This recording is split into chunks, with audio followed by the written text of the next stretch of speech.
Débarquement sur les plages de Normandie, à Omaha Beach. Ça fait partie de ce que j'appelle une fiction mémorielle.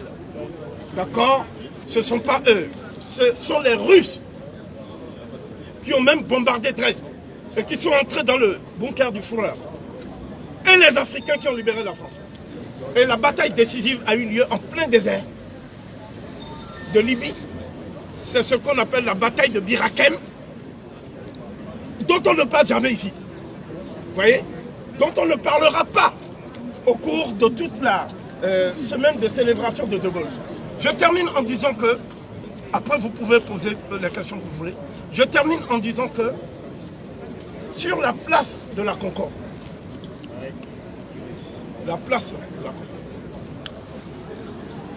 au nom de l'abolition des privilèges, on a décapité et guillotiné Louis XVI. Et lorsqu'on a décapité Louis XVI, il manquait une voie pour que sa vie soit sauve. Et ceux qui ont dit il n'en est pas question, Robespierre, Saint-Just, Marat, Danton, Collot d'Herbois, tous ces gens-là n'ont pas aboli les privilèges. Si on avait aboli les privilèges, la République n'aurait pas continué à faire la colonisation et l'esclavage. La Première République a poursuivi cette injonction à faire le Code noir. Oui. Le Code noir. Et la Deuxième République l'a fait et a achevé l'industrialisation de la France. Sur le dos des nègres, la Troisième République a occupé militairement tous les territoires qu'on appelle ultramarins, ce qui a fait de la France la plus grande puissance maritime du monde. Vous voyez, la Guadeloupe, la Martinique, jusqu'en Guyane, c'est-à-dire nous sommes aux frontières de l'Amérique du Sud. Eh bien, c'est ça qui a fait que la France est la plus grande puissance maritime du monde. Qu'est-ce qui a fait que la France est la plus grande puissance, est une puissance nucléaire? Qu'est-ce qui a fait ça? C'est l'Afrique. Je m'explique. Le général de Gaulle, comprenant à l'issue de cette guerre, cette fameuse guerre, dont je vais dire le dénouement absolument tragicomique, le dénouement est très simple. Les Africains qui se sont battus pour la France, à l'intérieur, dans les maquis de Glières, plateau de Glières, avec Tom Morel, dans les maquis de Brest, etc. Ces Africains se sont retrouvés au moment où le peuple de France délivré voulait célébrer ses héros. Ils ont été arrêtés sur ordre du général de Gaulle, désarmés, déshabillés, pour qu'il n'y ait pas de noirs sur les Champs-Élysées au moment du défilé triomphal.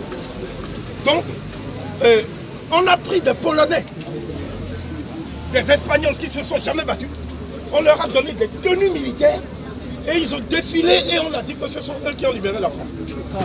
C'est le général de Gaulle qui a fait ça. Donc cet acte de forfaiture du général de Gaulle méritait qu'on donnât au peuple français. Je ne parle pas des nègres, parce que les nègres de la République sont habitués à l'apartheid. On nous dit que la France n'a pas un racisme institutionnalisé. Je dis que la France fonctionne sur la base de la négrophobie systémique et institutionnalisée. Ce n'est pas seulement la police qui est en cause, c'est l'État même. C'est-à-dire les hommes qui dirigent la France aujourd'hui sont des gens qui n'ont pas intérêt à ce que l'Afrique se libère. C'est-à-dire ce sont eux qui ont des bases militaires actuellement au Sénégal, des bases militaires en Côte d'Ivoire, des bases militaires au Gabon, des bases militaires à Djibouti, des bases militaires partout en Afrique. Que font-ils là-bas? C'est-à-dire pourquoi, en quoi la France est-elle menacée au Gabon? Alors voilà, ils nous disent non, nous sommes là-bas pour défendre nos ressortissants et nos intérêts. C'est intéressant, vous en convenez. Alors, je vais vous dire quelque chose qui va certainement vous faire plaisir. Dans ce brûlot de valeurs actuelles, parce que nous assistons aussi à un phénomène, c'est la libération de la parole des fascistes.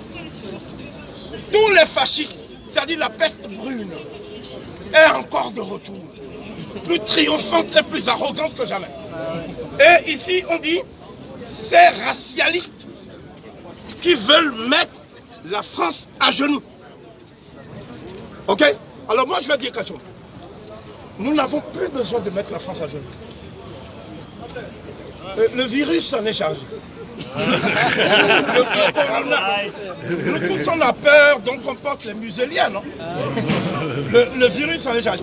Mais ce que nous voulons, c'est que la France enlève son genou du cou de l'Afrique. Au tep.